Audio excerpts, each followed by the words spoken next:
C'est près de Saint-Julien-Genevois que j'ai rendez-vous avec Patrick. Il sculpte les œufs d'autruche et des meules pour en faire des lampes d'ornement, ainsi que les œufs d'oie à titre décoratif. C'est un artiste. Je vais le suivre pendant plusieurs jours pour qu'il nous montre tout son savoir-faire. Ok, aujourd'hui on va travailler des œufs d'oie. Alors on va suivre tout le processus de transformation qui va aboutir à un œuf décoré, un œuf sculpté. Première opération, nettoyer l'œuf. Les oies sont des animaux très propres, mais elles adorent patauger dans la gadoue. Résultat des courses, leurs œufs sont souvent très très sales. Mais celui-ci, je pense qu'il va ressortir. Nickel, il est propre.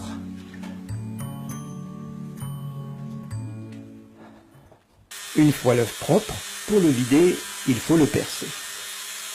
Je peux poser l'œuf sur la table, il ne risque pas de couler. On va pouvoir finaliser les perforations à la taille voulue avec ma boule diamantée.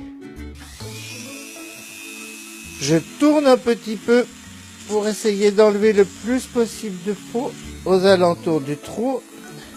Et maintenant, on va faire le dessus de l'œuf.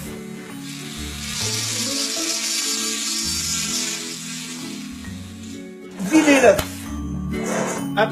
Le but du jeu, c'est de percer le jaune de l'œuf. Parce que le jaune de l'œuf a une peau qui est très très dure. Et si je ne la perce pas, je vais avoir beaucoup de problèmes pour faire sortir le contenu de l'œuf.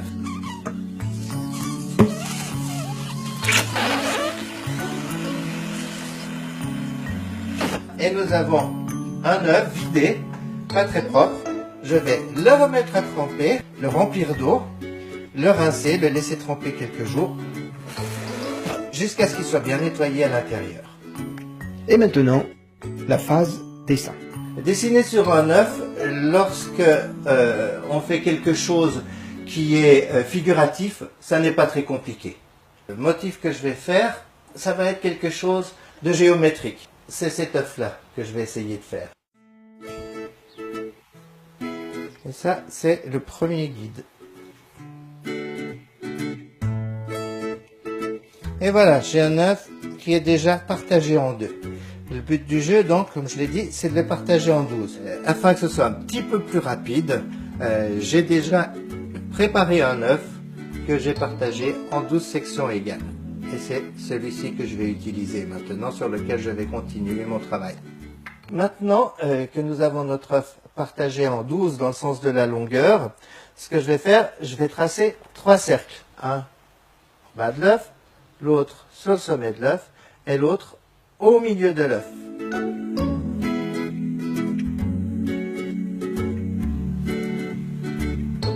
Donc tu vois comme c'est long quand même. Et voilà. Alors maintenant, le but du jeu, c'est de partager l'œuf en deux, de façon à avoir cette bande là. Comme ça, j'aurai mon œuf partagé en deux.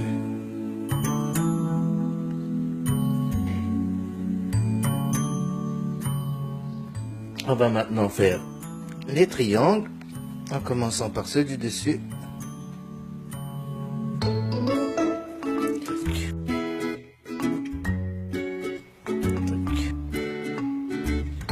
Ah, le dessin sur les œufs, c'est un petit peu comme la coupe d'ailleurs, ou la taille, ou la sculpture, ou le gravage, ça prend du temps. Donc là, j'ai fait le dessin sur la partie supérieure, et puis on va passer à un autre œuf que j'avais terminé, et comme ça, on va pouvoir s'occuper de l'étape suivante immédiatement, à savoir le marquage.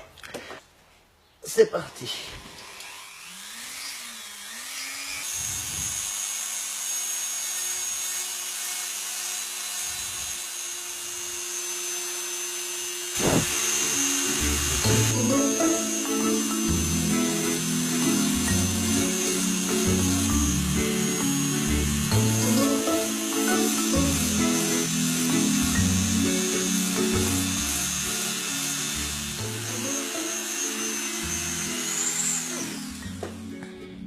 Voilà, alors vous avez sans doute remarqué que ça prend très longtemps. Un œuf, pourquoi ça prend longtemps?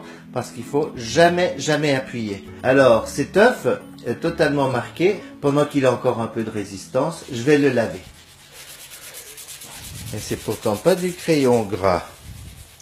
C'est très très dur à enlever.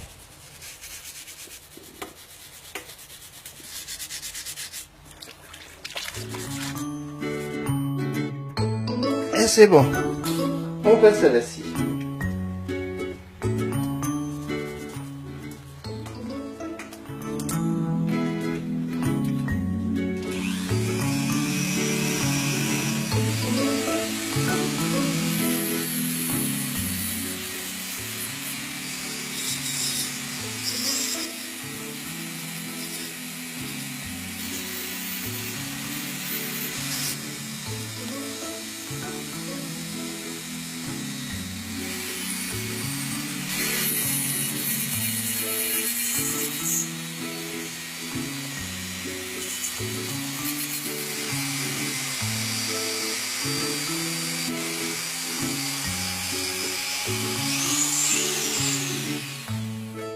Voilà, on va s'arrêter là. Ce que l'on va faire, une fois que l'œuf sera complètement taillé, on va le tremper dans un bain de détergent.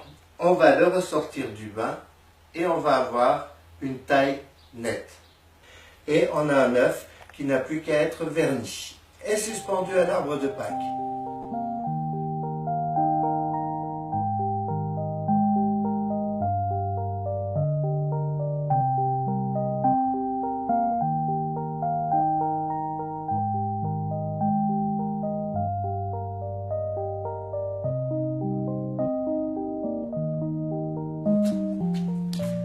Voilà donc, alors on a vu le travail sur les œufs d'oie jusqu'à maintenant, mais je travaille aussi les œufs d'autruche.